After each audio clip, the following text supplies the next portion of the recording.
The villagers, through long familiarity, knew it to be harmless, but still they also knew it was little less than terrifying when seen for the first time. It was a kind of instrument, with 3 arms of finely planed and polished wood, each tapering to a sharp point at one end and joined to the others by a calibrated hinge. Balaram had designed it himself, soon after he discovered phrenology. It had been made for him in Calcutta, at considerable expense. But for all that it was a simple instrument, merely a set of calipers for measuring skulls. Only, at first sight, it looked as though it had been specially designed for gouging out eyes. As Balaram advanced with the claws held out in front of him, the boy shrank back, his knees shaking beneath his starched black shorts. Luckily for him, at that very moment Toru Debi turned towards the house after paying off the rickshaw. One look at the claws, and she knew exactly what was happening. She bounded up the 4 steps to the door with a cry and snatched the instrument out of her husband's hands. He dropped his head, crestfallen, and ran his fingers through his thick white hair. "Again?" she cried, herding him into the house. "You've started again? And on your own nephew, even before he stepped into the house?" She came back to fetch the boy only after she had shut Balaram safely into his study. The boy was standing on the steps in front of the door, staring silently with his large, wondering eyes at the people gathered outside, and the swaying coconut palms and fields of green rice beyond. She took him by the hand and led him into the house, and with one last angry gesture at the people outside, she barred the door behind her. But once he was inside the house, she panicked. Tugging him across the courtyard towards the smoky, soot-blackened kitchen on the other side, she shouted, "Nondama! Nondama!"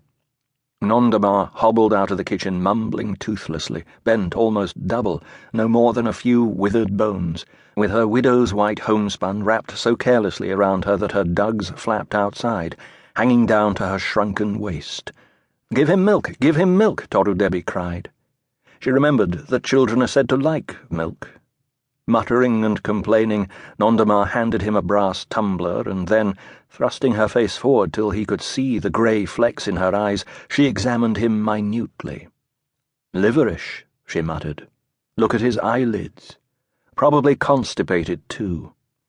The boy put the tumbler down and looked away.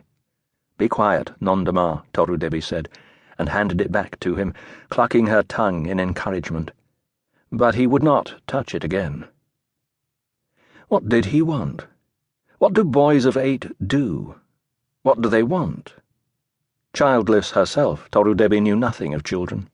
Children inhabited another world, a world without sewing machines. They neither hemmed, nor chain-stitched, nor cross-stitched, nor quilted. What did they do? She had spent the whole morning worrying.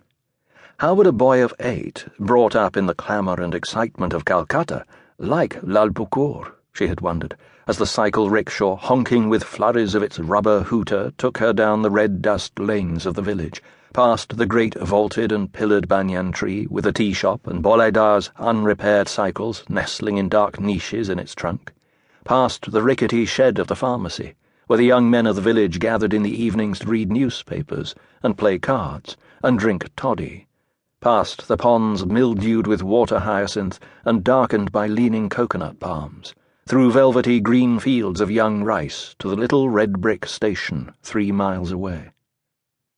Once she was at the station, she forgot her greater worry for the more immediate one of finding the right boy, and when at last she saw him, potato head and all, with a few bits of luggage and an impatient relative beside him, the singer which had so long and so securely colonized her heart wobbled precariously. For a moment. 10 years earlier she might perhaps have pushed the machine away altogether, but at middle age it was too difficult to cope with the unexpected.